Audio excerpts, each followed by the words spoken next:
How many people have stalked either their ex, their fresh ex, maybe you just broke up with somebody broke up with you, your current partner on social media,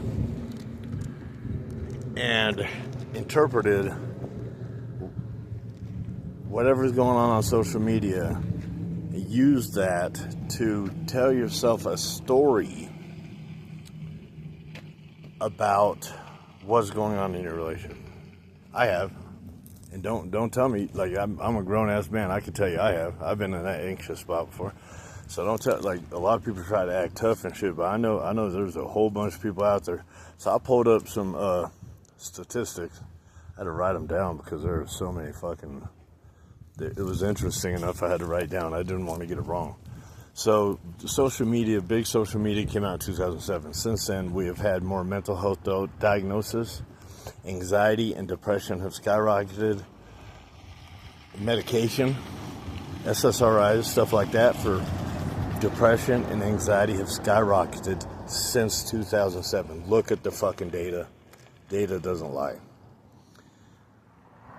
44% of adults report negative effects due to jealousy, distractions, or reduced quality time with their partner because of social media. 80% of adults have questioned their partner's commitment based on social media activity. I've been there. While 60% of adults have ended relationships due to an online post. So let's stop and think for a second. If social media is having that much of an influence on our relationships and on our mental health,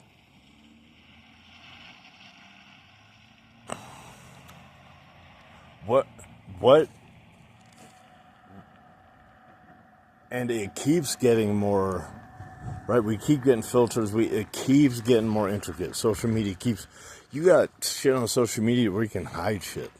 You got disappearing messages. You got fucking... So, I went through this thing. I went through this existential, maybe, question a couple years ago, and I really ate at myself, and I said, do people inherently cheat? And social media has made it easier?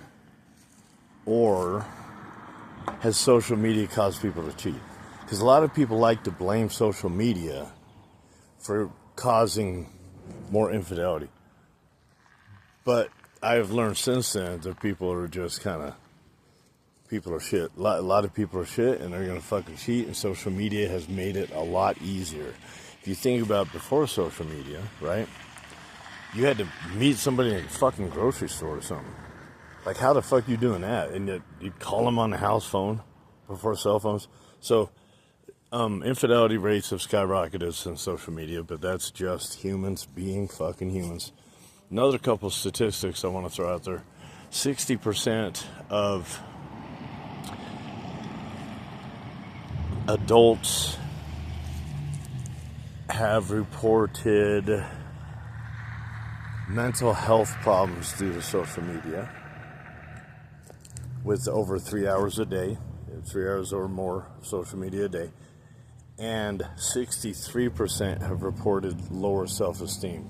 So essentially what we're doing when we get on social media is we are comparing everyone else's highlights, because people just like to put performative shit out there. This is a highlight. They're highlight reels to our fucking bloopers, because life is gritty. Life sucks. Life is gritty. Life is dirty. And life is good sometimes too. But there are a million fucking things that people are not going to put on fucking social media. And we're sitting here looking at them like they got shit so much more figured out, or they got shit so much more worked out. They're doing so much better in life. Oh, look at that. Their relationship is so much better than our relationship. The whole fucking thing, you would think it would be somewhat self-explanatory. But as humans, we like to take the path of least resistance, and we don't like to really think things through all the fucking time, right? So, take this data for whatever you will.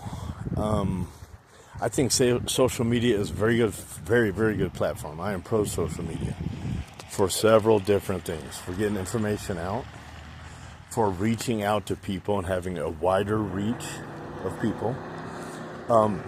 Maybe connecting with people from your past schools, stuff like that.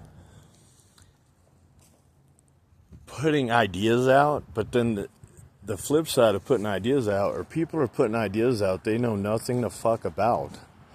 You know, there was this trend with TikTok, where TikTok, okay, first of all, TikTok comes from China, right? If you go to China and you watch TikTok, it's informational. The TikTok in America is just fucking entertainment. It's just bullshit ass garbage, kind of dumbing us down. But there was this trend a while back where TikTok had everyone convinced that they were autistic. Like, everyone started thinking they were fucking autistic because of TikTok. TikTok was like, yeah, this is autism and this means autism.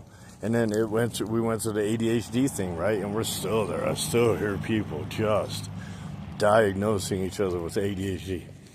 TikTok, it's an algorithm, right? All social media is an algorithm. It picks up on your biases and it feeds into those biases because it wants you to watch. So, yeah, I guess that's all the fuck I had to say today.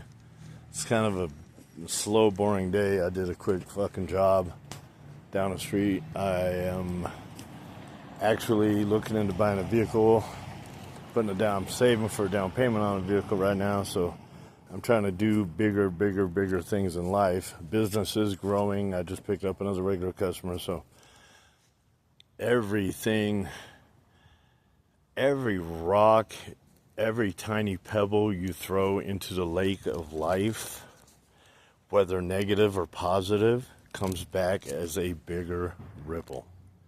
Think about that for a little while, okay? Y'all have a good day.